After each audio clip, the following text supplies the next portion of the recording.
أعوذ بالله من شر الشيطان الرجيم.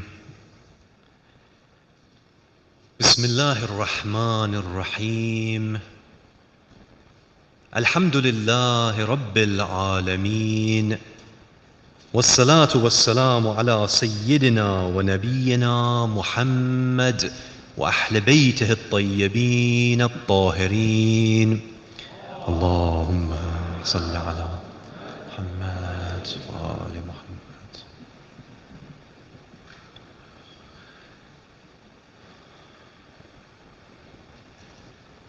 One of the most beloved traits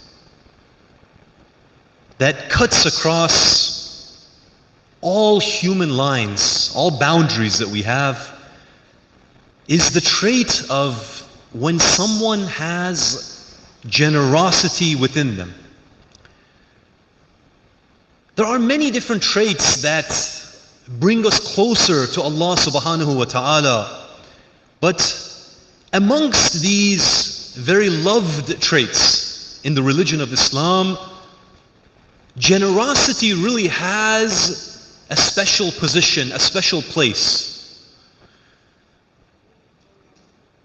I'll never forget one time I had gone to get a little bit of gas for my car, and I entered into this gas station in California, and there was one lady in front of me. As I was waiting, in the corner of your eye, you see people, even though you're not paying full attention. And I saw this lady that was standing in front, and she was paying for a few things that she wanted to purchase. And I noticed that she had many tattoos, and I think maybe even it was blue hair, it was spiky. And so automatically, as we sometimes do, you classify people, you put them into a category, and you, in your mind, perhaps even give them attributes of how they behave, how they are with others.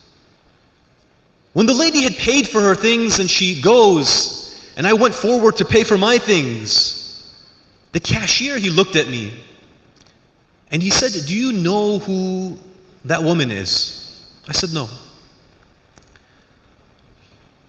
He began to tell her story. He said that she comes very regularly, and I've gotten to know her a little bit. So what she does for her line of work is that she cleans homes.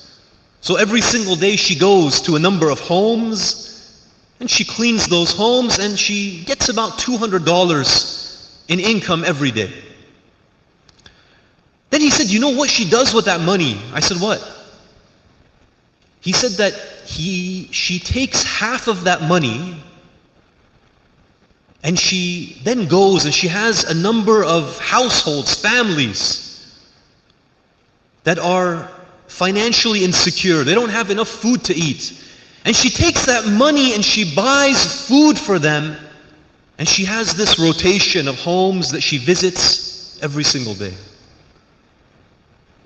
And that really struck me, that sometimes we look at people on the outside and they don't match our vision of what a religious person, of what a good person looks like.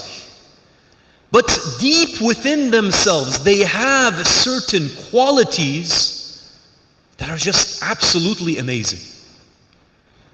What was it that caused this woman, even though she wasn't making that much, what was it that drove her to take half of her wealth, $100 every single day, to go and purchase food, to then take it individually and give it to those that are in need?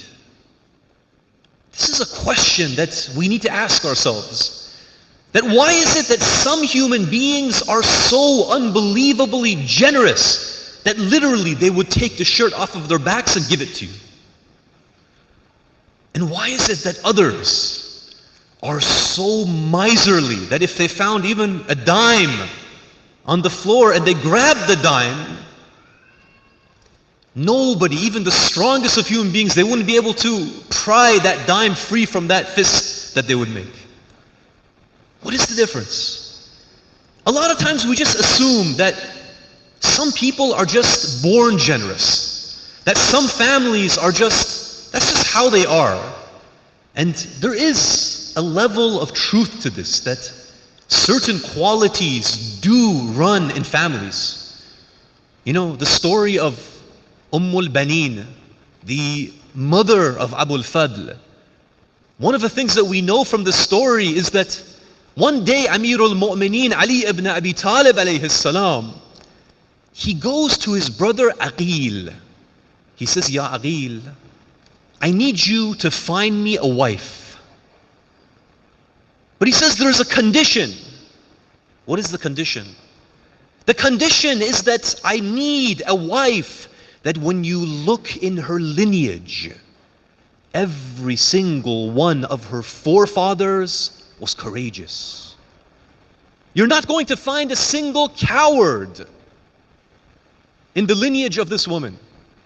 Aqil, who was a master of genealogy, of lineage, he goes and he begins to look, and eventually he finds a woman by the name of Fatima Kalabiya.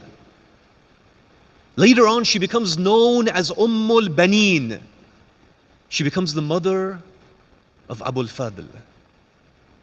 And Imam alayhi salam, he mentions that I am looking for someone who can be of aid to my son Hussein on the day of Ashura. This is where Ahlulbayt comes from. So for this issue, we know that these qualities can run in families, but at the same time, Allah subhanahu wa ta'ala has given us free will. We choose how we behave. We choose, for the most part, who we are. Where does this quality of generosity come from? How can I strengthen it within myself?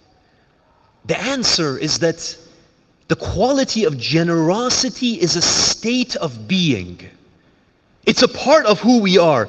And where it comes from is that it comes from the teachings of religion. That when we look at what religion is telling us about the reality of this dunya,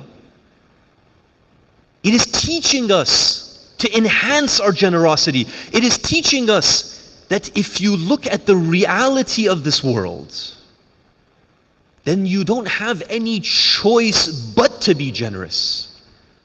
The one who recognizes this dunya and what it is, their framework, their perspective changes.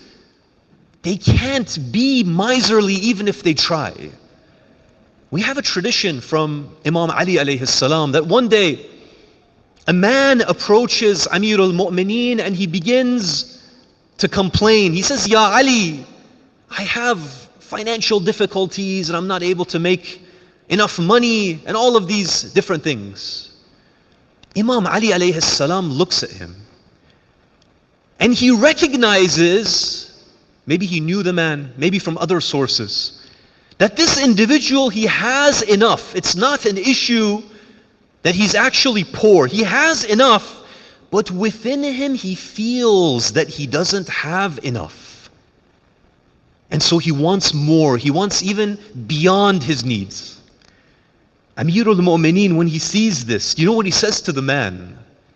He turns to him and he says, know that whatever reaches you in this dunya beyond your needs, beyond what you need, know that you are only saving it for other people.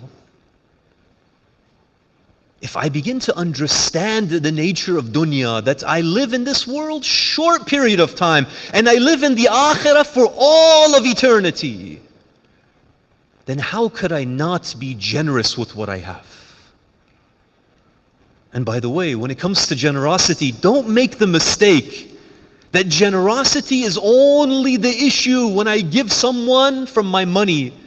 Many times the easiest thing that we can give to others is our money. I'll never forget the high school that I went to. It had many wealthy kids. And many of them, their parents were of the type that they would spend all day and all night at work.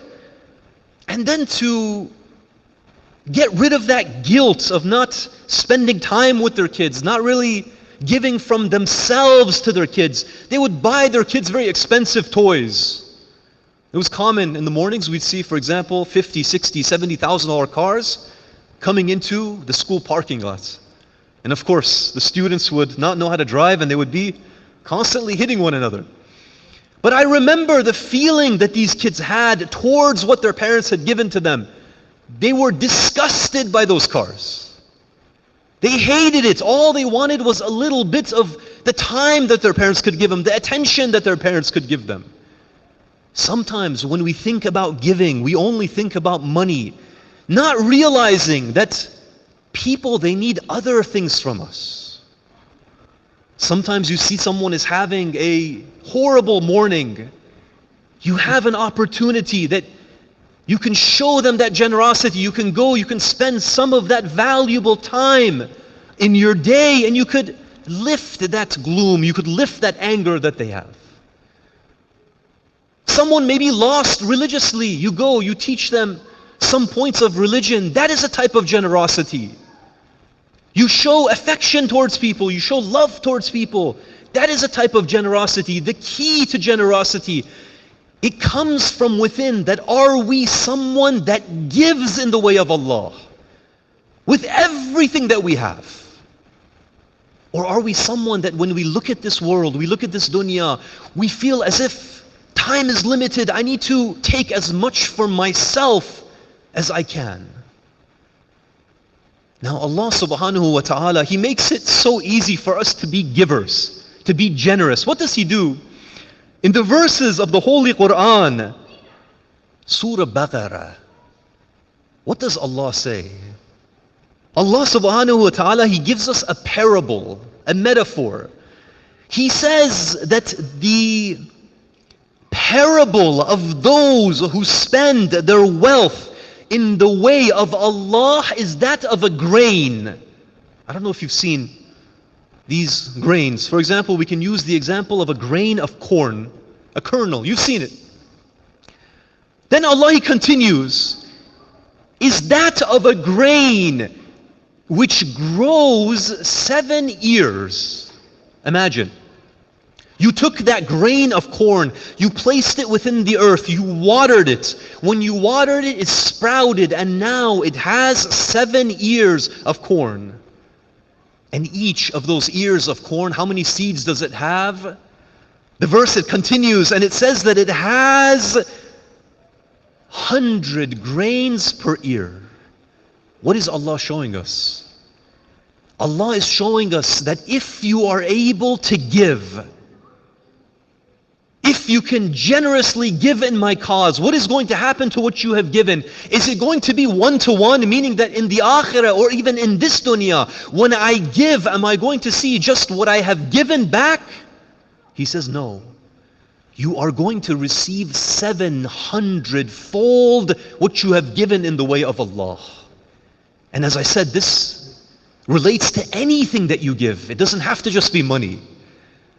And by the way, in the Arabic language, when this type of words are used, 700x, 1000x, it doesn't mean that you're going to, for example, give $1,000 in the way of Allah and you are going to receive 700,000. What it means is that it is going to be so much that you are going to receive that you cannot even imagine it. You cannot even count it. This is how Allah deals with us. This is how He encourages us. But at the same time, while Allah teaches us these things to make us more generous, there is someone else who comes and he wants to influence us as well. Who is it? None other than Shaitan. We have a hadith from Imam Sadiq alayhi salam that he describes this, of how Allah promises during the time of giving and how Shaitan promises during the time of giving. What does he say? The Imam, he says that at the time of giving, just imagine, you have put your hand into your pocket. There is some sort of a situation when you want to give in the way of Allah. What happens? Imam, he says that there are two things that you will receive from Allah And there are two things that you will receive from the shaitan. He says, as for the two things that you receive from Allah, there is the forgiveness of your sins and an increase in your wealth. Amazing. Allah, He says that if you give in my way, it could be money, it could be love, it could be time, however you are able to give in the way of Allah, He says that I will forgive you your sins and I will actually increase your rizq. How? Remember that metaphysical system that we were speaking about, that Allah has created. This is the system. He has said that when you give in my way, not only will I forgive you those mistakes that you made, but I'm actually going to increase your wealth in this dunya and the next. I have so many brothers and sisters, they come to me, they say that one night I gave, for example, this amount in charity, there was an orphanage. They said, I don't know what happened. The next day, without any expectation, suddenly I received 4 times that amount, 5 times that amount. Allah shows us in this world. He says, if you give in my way, I'm going to show you that I'm going to give you and give you and give you. You're not going to lose a dime. But we think that when we are giving, we are actually losing. Now, those were the two things that Allah tells us as the time of giving. But there are two things that the shaitan says to us as soon as we want to give. What is it? The Imam, he says that the two things that you receive from the shaitan, there is the promise of poverty and there is an encouragement towards fahsha, towards corruption, towards evil deeds. Just imagine that at that moment that you put your pocket, I'm sure you've all experienced this, that on one hand you know that Allah is going to give to you unbelievable things, but you also hear that other voice. It tells you, what if you lose your job tomorrow? What if a flood comes and it floods your basement? You need to call the people to fix it. What happens if you hit a pothole, you destroy your car? What happens if this happens and that happens and that happens? What are you going to do? Put that wallet, put that hand back in, push that wallet all the way down. Don't you dare give any money. What it comes down to is which of these voices, which of these influences we are going to listen to, we are going to be influenced by. Every single day, every single moment we make these choices. Whether we listen to the promise of Allah or the promise of shaitan, and we know that on the day of judgment, what is shaitan going to tell us? He is going to say that I promised to you, but I wasn't truthful in my promise, I lied. Now here, I wanted to mention a few stories because we live in a very individualistic society. The West, it has many beautiful perspectives and very beautiful points, but one of the things that we know is that it is a society that is very individualistic. And so it makes the issue of giving a little bit harder because we see that everyone is looking out for number one. There were two things that I experienced in the Middle East. I just want to share these two things with you. Sometimes when we see the way that others behave, it changes our perspective and it will allow us to be more generous. The first story was I had just gone to Iran, to the city of Qom. And one of my teachers, he was teaching me a class. And we began to get very close. So even after the class had finished, I would tell him stories about the West, and he would tell me stories about the Middle East. And I was telling him that in the US, it's a little bit difficult sometimes to be generous because there is such a focus on the self. He said, let me tell you a story. He said, when I had started my journey in the Hawza, I was just getting started.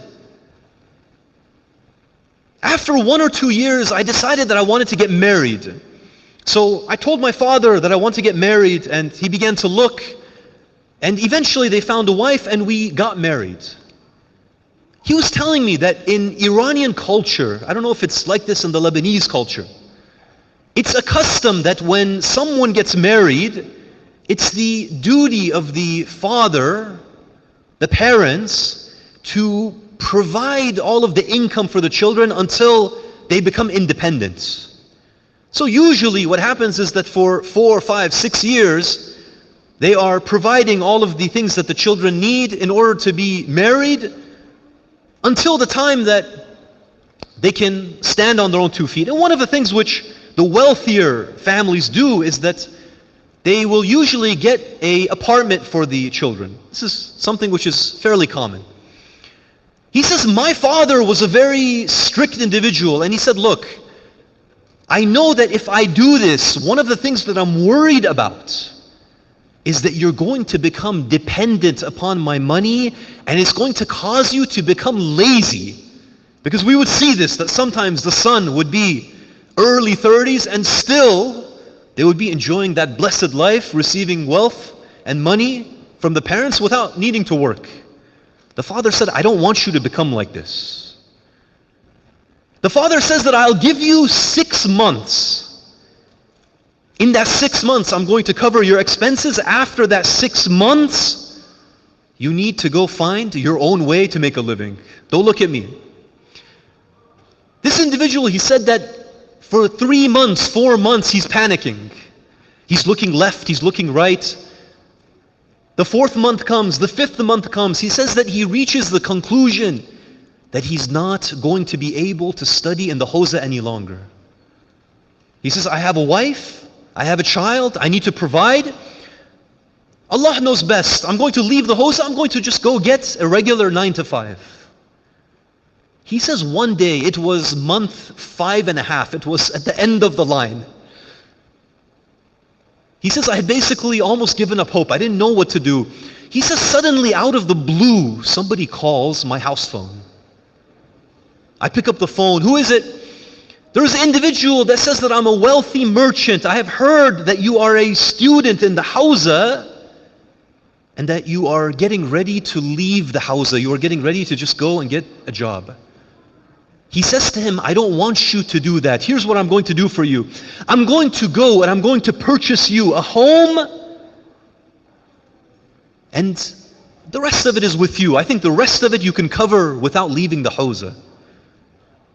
This individual, he purchases him an apartment. This young Sayyid, he continues to study in the hawza, and he ends up becoming a really great scholar, a really well-known scholar. When I heard this story, I was shocked that someone that doesn't even know you, it's not personal, it's not family, that they can be willing to look at you and say, for the sake of Allah, I am willing to give you, for example, 10% of my wealth.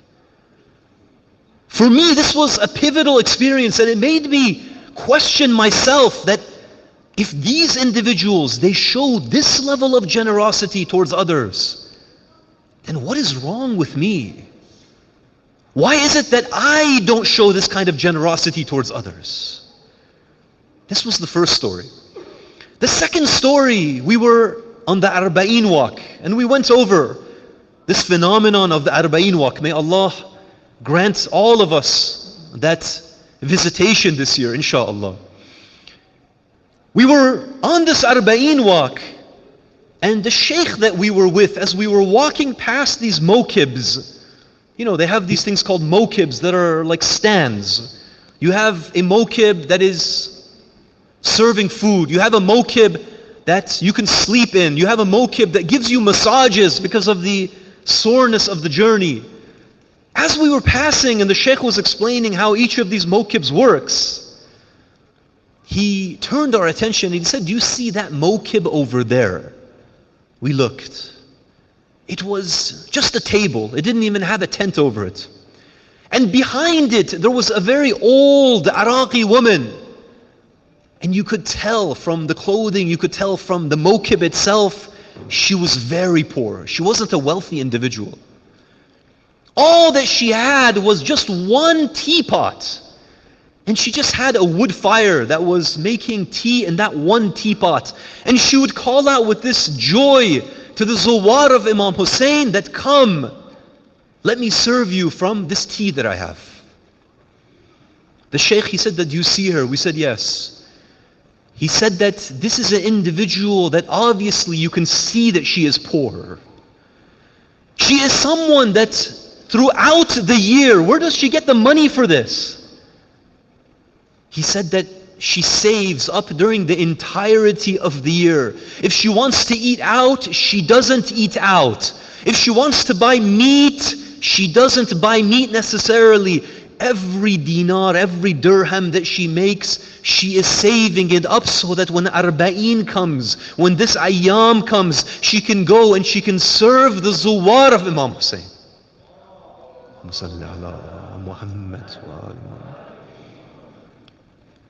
When we look at this generosity, my brothers and sisters, it shouldn't surprise us. Why? Because we have the best of examples when it comes to the issue of generosity. We have the Ahlulbayt that when you look at their lives, it honestly breaks the heart how generous these individuals were. There is one story that is mentioned in a hadith. What it mentions is that the Holy Prophet sallallahu alayhi wa alihi wa sallam, Allahumma salli ala Muhammad wa ali Muhammad. The tradition, it says that Rasulullah, he used to prefer the poor to himself. How? He used to give them his own food while he suffered hunger to the extent that he would wear the stone of hunger. Now many of you are wondering that what in the world is this stone of hunger? Because we don't understand what this means. We've never been hungry to that extent. But during the time of the Holy Prophet, they would get so hungry. The pain of the hunger would be so excruciating that they would take a stone, they would wrap it around with a cloth, they would press it against their stomach. Why?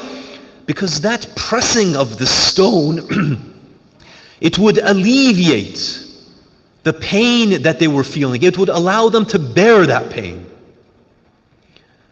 The Holy Prophet, this is what he would do. He was so generous that he would give from his own wealth to others, and he was willing to bear this excruciating pain. Where does that come from? How is it that someone could do to that level, give to that level? It comes from the connection that these divine figures had with Allah subhanahu wa ta'ala. The second story from the Ahlulbayt, it goes back to Karbala. You know, Imam Hassan alayhi salam, he was known for his extreme generosity, but Imam Hussein, all of the Ahlul Bayt, they were known for their generosity. One of the stories that is narrated from Imam Hussein is that when Hur, he first begins to approach the Imam. You all know the story that the Imam, when he reaches the land of Karbala, Hur, he is coming with his army of 1,000, and he intercepts the caravan of Imam Hussein. He tells the Imam, you are not allowed to go any further. But many of us, we don't know the story of the condition of Hur's men when they reach the Imam.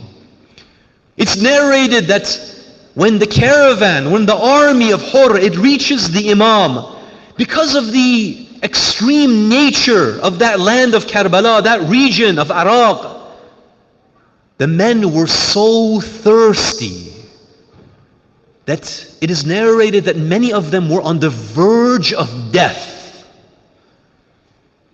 The soldiers of Hur, the army that blocks the Imam, they frighten the Imam. This is the same army that when they approach, they are so thirsty that they are literally on the verge of death. It is narrated that Imam Hussein alayhi salam, when he sees the condition that they have, he tells his men, bring the water. They bring the water. He says, feed this man, give these men to drink. The companions, they come forward with the water flasks. They give those men to drink from their own water supply. Then when they have finished, the Imam says that look at their horses. Their horses are thirsty as well. Give water to even their horses. One of the individuals that was present on that day, he was a man by the name of Ali ibn Ta'an Maharabi. Ali ibn Ta'an, he says that I was one of the last individuals from the army of Hur to reach the camp of Hussein. He says that when I reached the camp of Hussein, I couldn't even see properly. I was so thirsty. He says, I saw a man approaching me. He came closer to me. He had a water flask within his hands. I saw that it was Hussein ibn Ali. He motioned to me that take the water flask, drink from it. He says that I was so thirsty, my condition was so bad that I couldn't really understand what he was saying. He said that Hussein ibn Ali, he gave me the water flask, he placed it within my hands. He says I was in such a bad condition that I couldn't take the flask and I couldn't place it to my mouth. He says the Imam took the flask out of my hands, he placed it on my lips, he gave me from that water to drink, and then he turned to my horse and he began to feed my horse from that water. My brothers and sisters, this is the example of the Ahlulbayt. One of the things that we need to really consider on these nights of Muharram, when we look at the generosity of Ali Muhammad,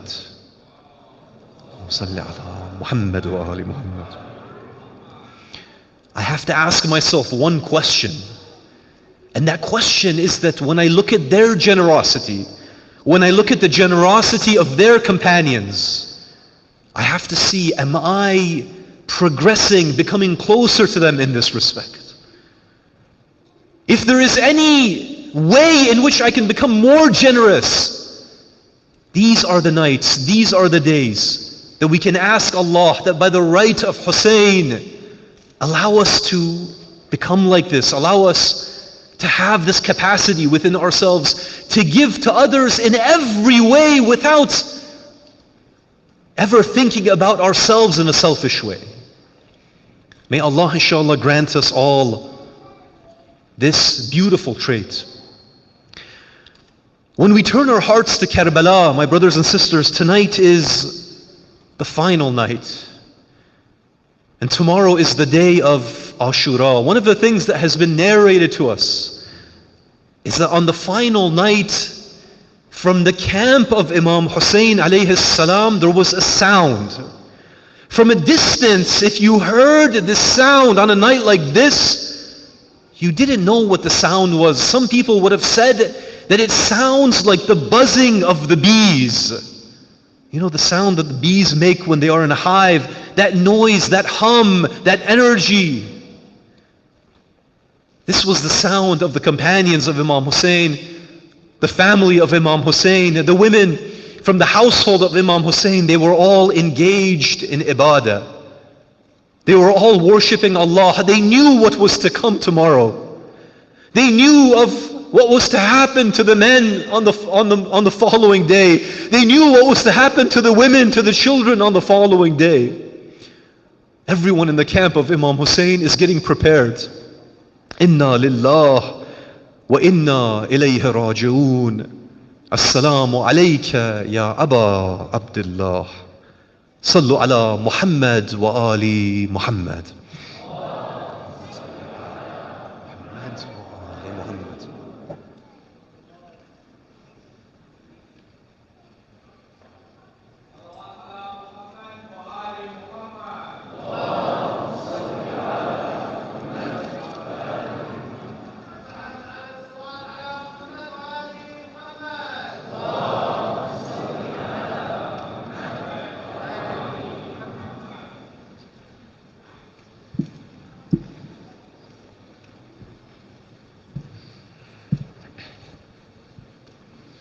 صلى على محمد وآل محمد.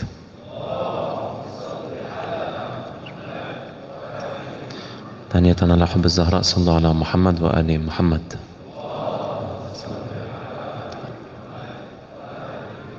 ثالثة لتعجيل فرج مولانا صاحب العصر والزمن صلى على محمد وآل محمد.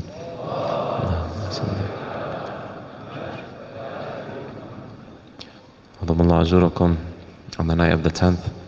This is the last night that we'll be attending Majalis before the attack Hussein and his family. Remember the whole tragedy of Karbala. Just one more final reminder, those regular reminders that we do, and one more reminder inshallah tomorrow, that when we enter into the Majalis of Abu Abdullah al-Hussein alayhi salam, we want the tears that we shed inshallah towards Allah subhanahu wa ta'ala. We want those tears to have an effect on our actions, on our souls, on our daily lives, and change our beings within, not just for the sake of tears. We want those tears to change into action, and inshallah to have an everlasting effect. They say that if you can't shed tears, to do istighfar before you enter into the majalis of Abu Abdullah al-Hussein alayhi salam, this will help soften the heart. And if you still can't shed tears, they say at the very least putting your head down in grief and showing mourning, inshallah you'll get the same reward as if you were shedding tears. Sallallahu ala Muhammad wa ali Muhammad.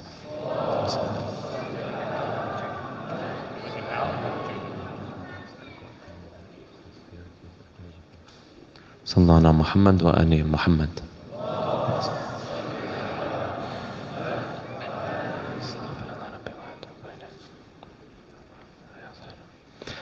أعوذ بالله من الشيطان الرجيم.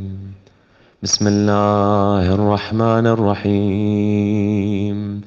اللهم صل على محمد وآل محمد. اللهم صل على محمد وآل محمد. صلى الله عليك يا رسول الله. صلى الله عليك يا أبا عبد الله. صلى الله عليكم يا أهل بيت النبوة وموضع الرسالة ومختلف الملائكة.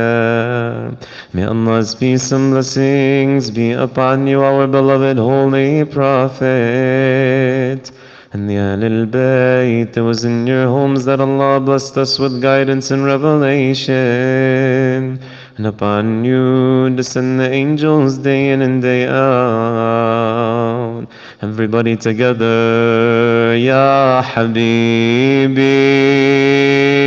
Ya Hussein, Nur Aini, Ya Hussein, Ya Habibi, Ya Hussein, Nur Aini, Ya Hussein, Ya Rahmatullah al-Wasi'a Hussein,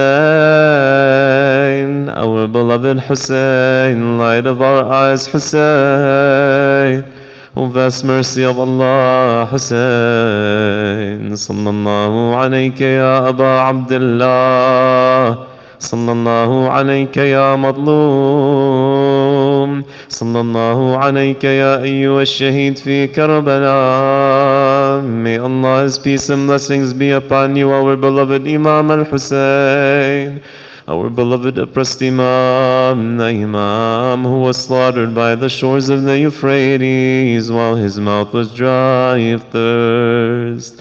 Hussein, whose head lies upon the spears. These are the salutes of a heart in tears.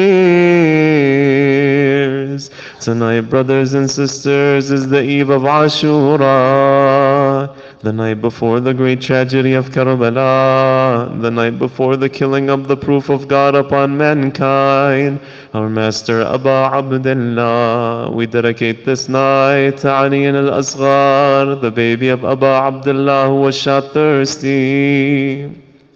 Listen to the poet's blessed words, my sisters, my fellow mothers, those who have children know what it feels like. Listen to Rabab, the mother of Ali al-Asghar, so hot that when your cradle sways, it is swayed by the hands of heat. The blood that flowed upon these sands has dried us, quiet and discreet.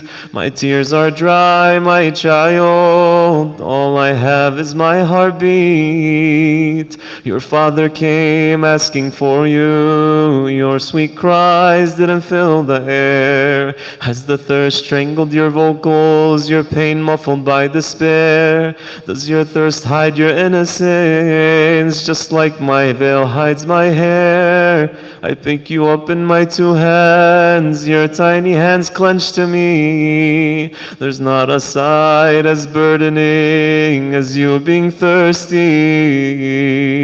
He took you to the enemy, I watched your empty cradle sway. My eyes could not bear your absence, from the depths of my soul I pray. Oh Lord, take everything away, but please don't take my child away. I could hear the angels screaming, Harmala, what have you done? And with their voices Hussein's cries, for what sin was murdered my son? His arms flapped like a bird in pain, and his cradle shook whilst empty.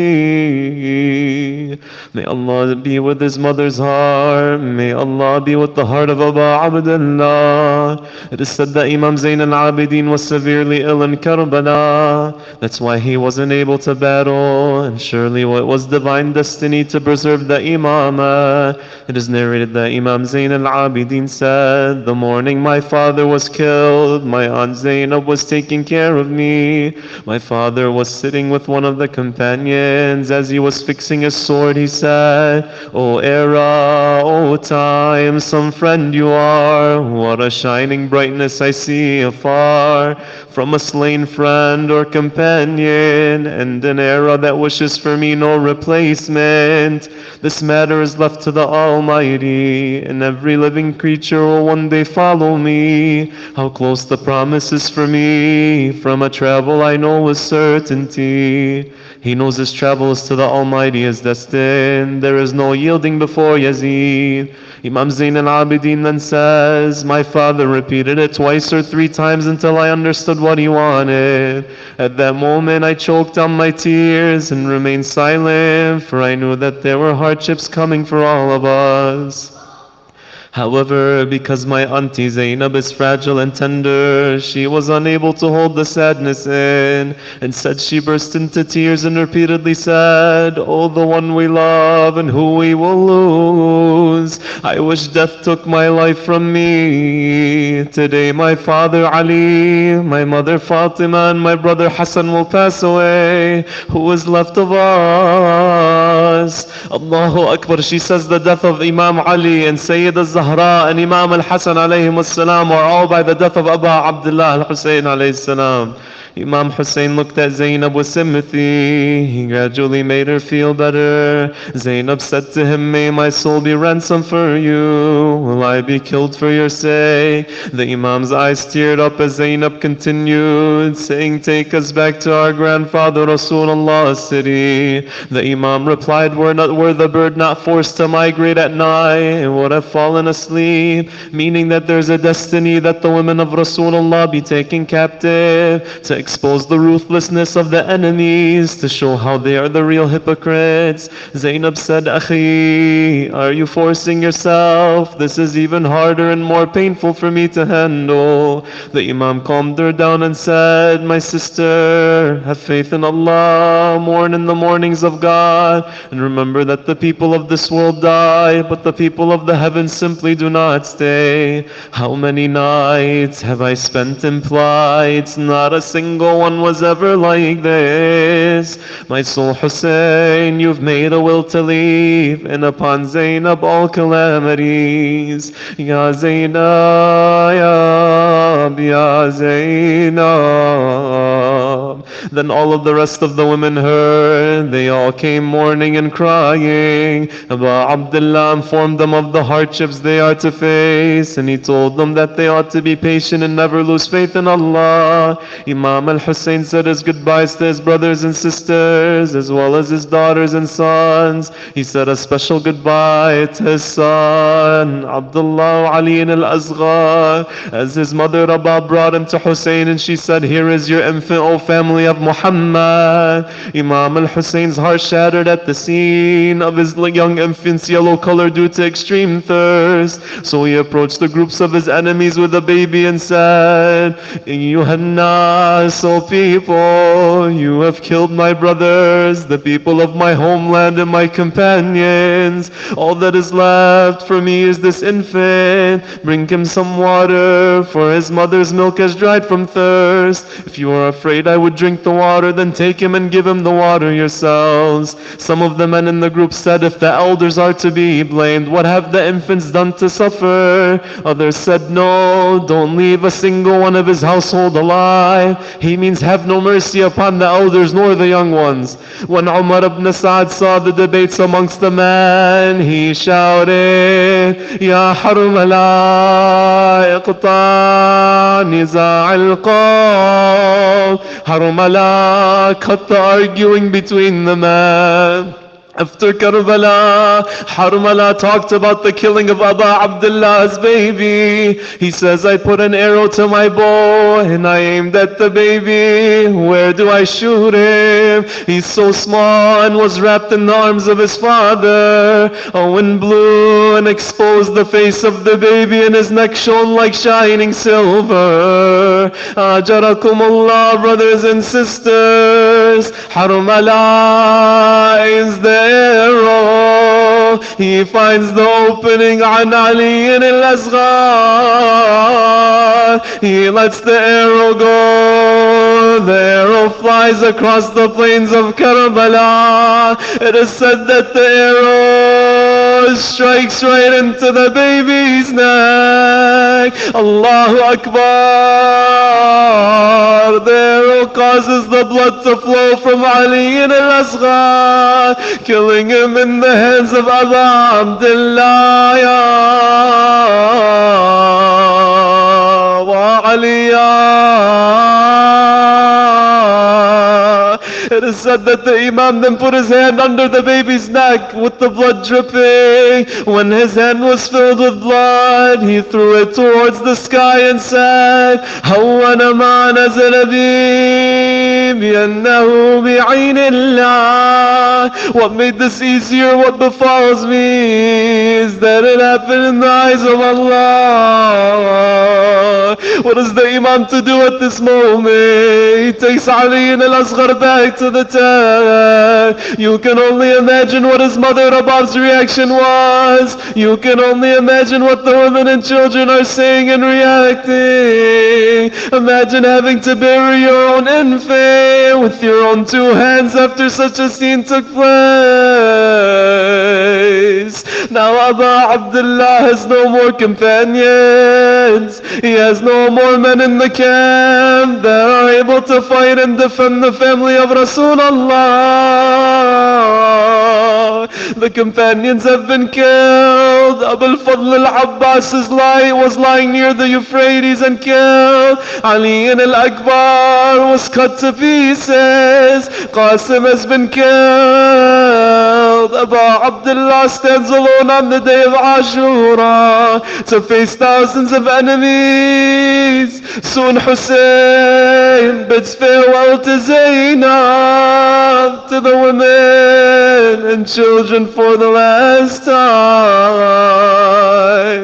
Wa Husayna wa ghariba ya wa madluma wa حسينا. Brothers and sisters, this is also the night between a brother and his sister, their last night together. Imagine what's going on in the heart of Sayyidah Zainab alayhi salam. This is the last night between Hussein and Zainab. Tomorrow Hussein's head will be upon the spear and Zainab will be taken captive along with the other women of Rasulullah's family to walk hundreds of miles to Ibn Ziyad and Kufa and then to Yazid in Damascus, all while being beaten, being cursed, shamed and all alone.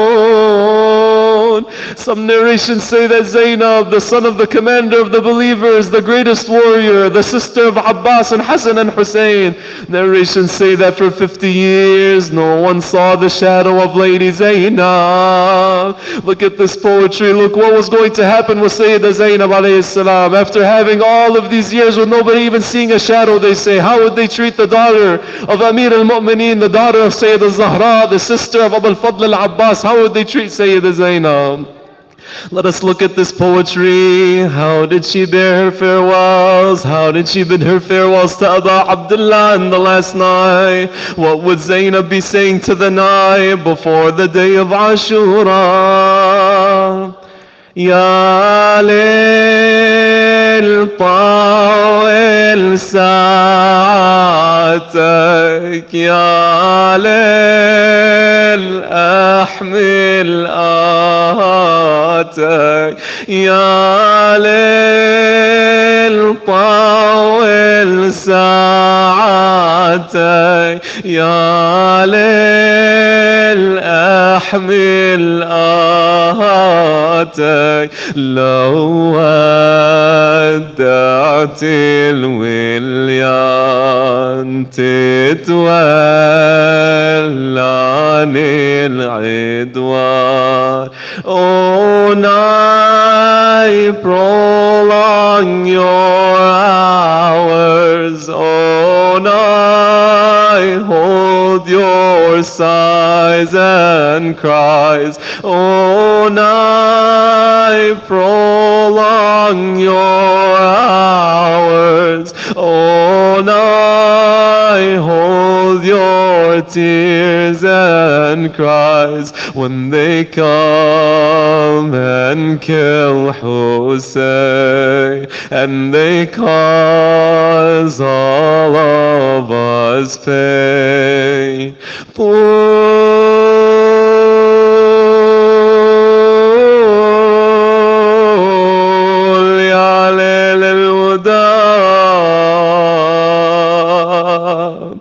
ما تطول وياك ساهر ما أمل من البواكي حتى لو تعمى النواظر حتى لو تعمى النواظر حسين بس هالليلة يمي وما تشوف عيوني باكر صدقني يا ليل القهار يا ريتك تطول دهار خايفة من أشباح القدر وخاف ضل مكسورة خاطر يا ليل ارحم دلالي يا ليل ضاعت آمالي يا ليل ارحم دلالي يا ليل ضاعت آمالي يا دهر الخوان تتولى عن العدوان. For Allah,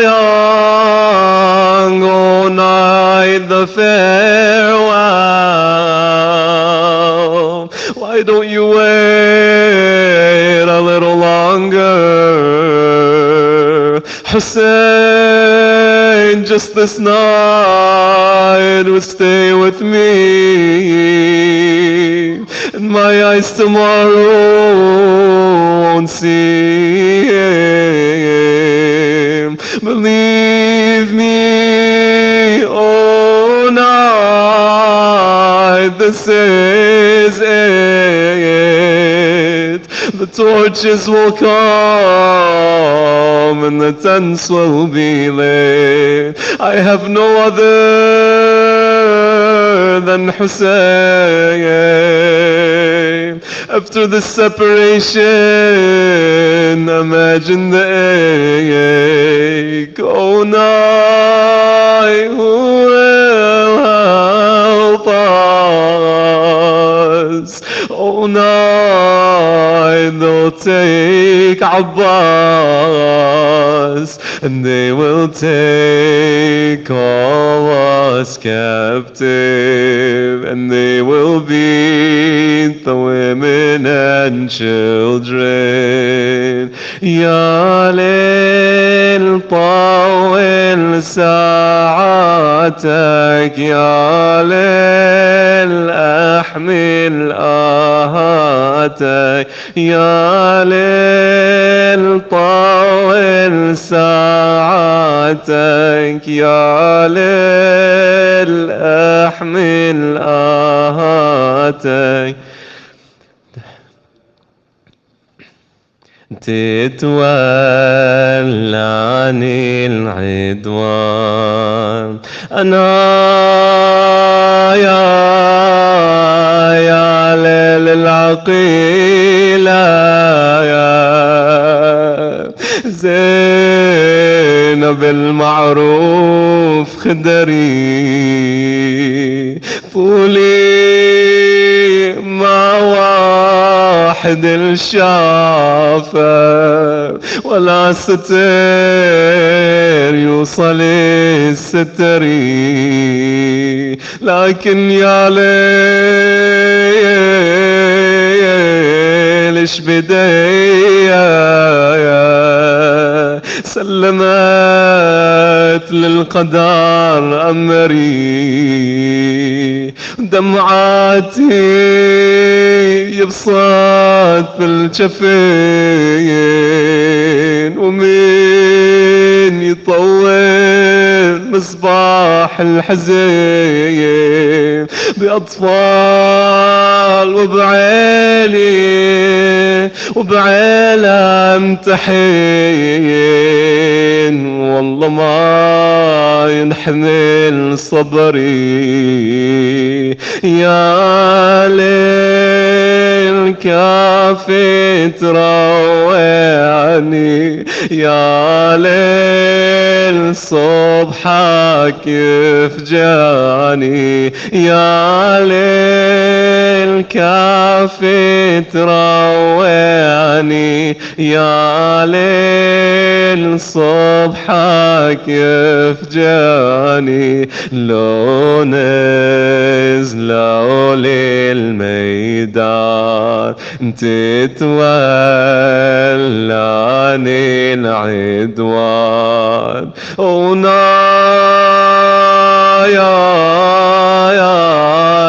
يا زينب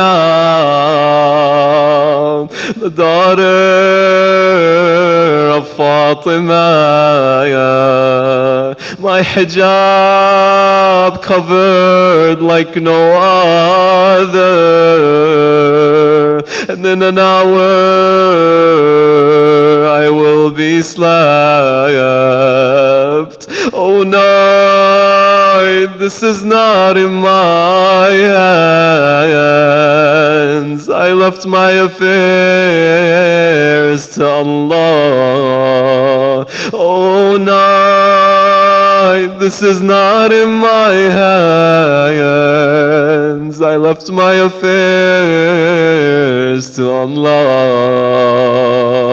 oh night where are my my protectors, oh night, where are my brothers? Oh night, where are my protectors? Oh night, where are my brothers? On the spears their heads will raise, such a scene no one can take. Ya lil طول ساعتك, oh night, prolong your hours, oh night, hold your tears and cries when they come. When they come and kill Hussein, and they cause all of us pain. Everybody together, Wa Husayna, Wa Ghariba, Ya Wa Shahida, Ya Wa Husayna, Wa Madluma. Everybody send salams to the Imam. Ya Husayna, salamun min qulubin anta fiha. Ya Husayna, salamun min qulubin anta fiha. Ya Husayna, لك الأرواح طرا نفتديها. Ya Husayna, peace be upon you from all the hearts you are in. Ya Husayna, peace be upon you from all the hearts that you are in. لا حول ولا قوة إلا بالله العلي العظيم. إنا لله وإنا إليه راجعون. وسيعلم الذين ظلموا على بيت محمد أي منقلب ينقلبون والآخرة للمتقين. To Allah we belong, and to Him is our return, and soon the aggressors will know what change their affairs will take, and the end times will be for the righteous. Ya Allah, by the right of Hussein, by the name of Hussein, by the thirst of Hussein, Ya Allah, we ask you to forgive our sins. We ask you to allow us to shed tears and make a change through these majalis. We ask you to give us a good end on the path of truth. We ask you to fill our hearts with the love of Muhammad and the family of Muhammad. We ask you to cure our sick ones and forgive our deceased, Ya Allah. We ask you to bring victory and relief to those oppressed around the world, around all the world, Ya Allah, specifically those in Palestine. We ask you to hasten the return of Imam Sahib al-Asri wa Zaman, and to make us amongst his loyal supporters, Ya Allah. برحمتك يا أرحم الراحمين. وصلى الله على سيدنا محمد وآله الطاهرين.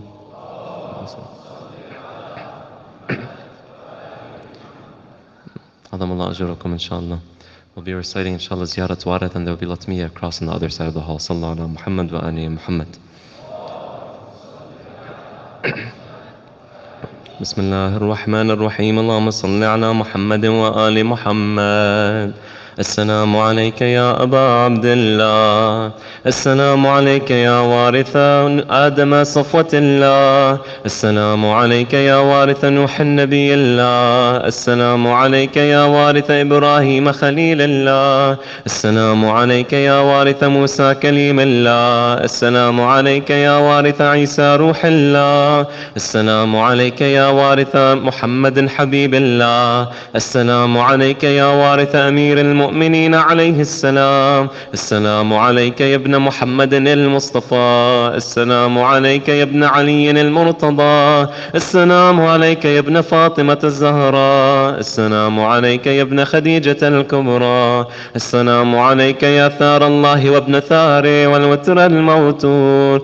أشهد أنك قد أقمت الصلاة وآتيت الزكاة وأمرت بالمعروف ونهيت عن المنكر وأطعت الله ورسوله حتى أتاك اليقين. فلعن الله أمة قتلت، ولعن الله أمة ظلمت، ولعن الله أمة سمعت بذلك فرضيت به. يا مولاي يا أبا عبد الله، أشهد أنك كنت نورا في الأصلاب الشامخة والأرحام المطهرة، لم تنجسك الجاهلية بأنجاسها ولم تلبسك من مدلهمات ثيابها. وأشهد أنك من دعائم الدين وأركان المؤمنين، وأشهد أنك الإمام البر التقي الردي الزكي الهادي المهدي، وأشهد أن الأئمة من ولدك كلمة التقوى وأعلام الهدى والعروة الوثقى والحجة على أهل الدنيا. وأشهد الله وملائكته وأنبياءه ورسله أني بكم مؤمن وبي بكم موقن، بشرائع ديني وخواتيم عملي، وقلبي لقلبكم سلم وأمري لأمركم متبع. صلوات الله عليكم وعلى أرواحكم وعلى أجسادكم وعلى أجسامكم وعلى شاهدكم وعلى غائبكم وعلى ظاهركم وعلى باطنكم. بأبي أنت وأمي يا ابن رسول الله، بأبي أنت وأمي يا أبا عبد الله، لقد عظمت الرزية وجلت المصيبة بك علينا وعلى جميع أهل السماوات والأرض. فلعن الله أمة أسرجت وألجمت وتهيأت لقتالك. يا مولاي يا أبا عبد الله، قصدت حرمك وأتيت إلى مشهدك، أسأل الله بالشأن الذي لك عنده وبالمحل الذي لك لديه أن يصلي على محمد وآل محمد، وأن يجعلني معكم في الدنيا والآخرة. السلام على الحسين وعلى أولاد الحسين وعلى أصحاب الحسين وعلى أبي الفضل العباس وعلى الحوراء زينب ورحمة الله وبركاته. اللهم صل على محمد وآل محمد. اللهم كن لوليك الحجة ابن الحسن صلواتك عليه وعلى آبائه في هذه الساعة وفي كل ساعة وليا وحافظا وقائدا وناصرا ودليلا وعينا، حتى تسكنه أرضك طوعا وتمتعه فيها طويلا.